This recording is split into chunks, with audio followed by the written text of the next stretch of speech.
Now, you know what? I've had enough of these people. I mean, seriously, what are they on? We've got Extinction Rebellion, Insulate Britain, and this one is from Just Stop Oil. We need to just stop oil, and if that's wind turbines, then I think that's a much, much smaller price to pay than the end of civilization as we know it, and I'm not exaggerating. We need to stop oil now, or our children will have no future. I mean, honestly, she's almost hysterical, right? I mean, if my kids behaved like that, I would have to take them to one side to calm them down. No wonder our children are suffering from eco-anxiety. Remember the story of Chicken Licken, who thought the sky was falling down, or David Icke and cults of similar ilk who keep predicting the wrong date for the end of the world? And what do these eco-activists do to get their message out there? Instead of targeting the real polluters and garnishing public support in a calm and tangible manner, instead they climb on the outside of trains, probably the most eco-friendly form of mass transport, glue themselves to roads, building traffic which is not good for the environment. And yesterday's stunt was hanging banners from bridges whose components all require fossil fuels to be constructed. And today they're protesting in the streets and city, causing absolute mayhem. Yesterday, I asked one of them if they knew how fossil fuels are created. Verrill, who is an engineer and part of the cause, didn't appear to know.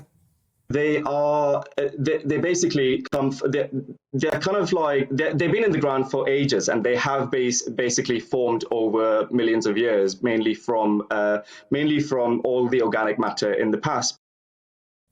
Not quite, no. They have formed over years, but it's not from organic matter. It's actually from dead animals and plants and things. That's how they're formed. But fair dues, he was prepared to talk on the programme. Mind you, what would their cause be if no one gave them any publicity? And just like children, they want everything now. I mean, we're already transitioning to a net zero renewable energy future and going at the fastest pace humanly and realistically possible. But they want the government to stop all new contracts of fossil fuels now.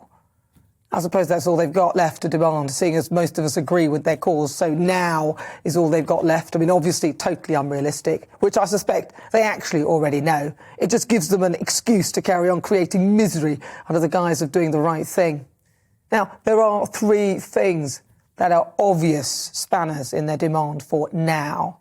There's the fact that fossil fuels aren't just for powering engines for our transport or heating our homes. Fossil fuels are required for the construction of steel, concrete, and making many of the components these new renewable sources initially need. Then, if they hadn't noticed, we're currently embroiled in a war against Russia.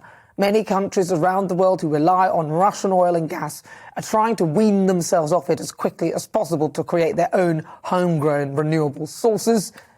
But you can't just switch off the power. And plus, there is a cost of living crisis, which means prices are skyrocketing. If people are unable to heat their homes and feed their families, they will perish well before the end of the world. I mean, what date have they set for it now? When you look closely, a lot of those protesting are white, middle class. None of them appear to be going to work and have way too much time on their hands. Try living the life of those who have to make a choice between eating or heating, or a single parent struggling to make ends meet, instead of proclaiming that the end of the world is nigh. Right, I think I feel better now after that.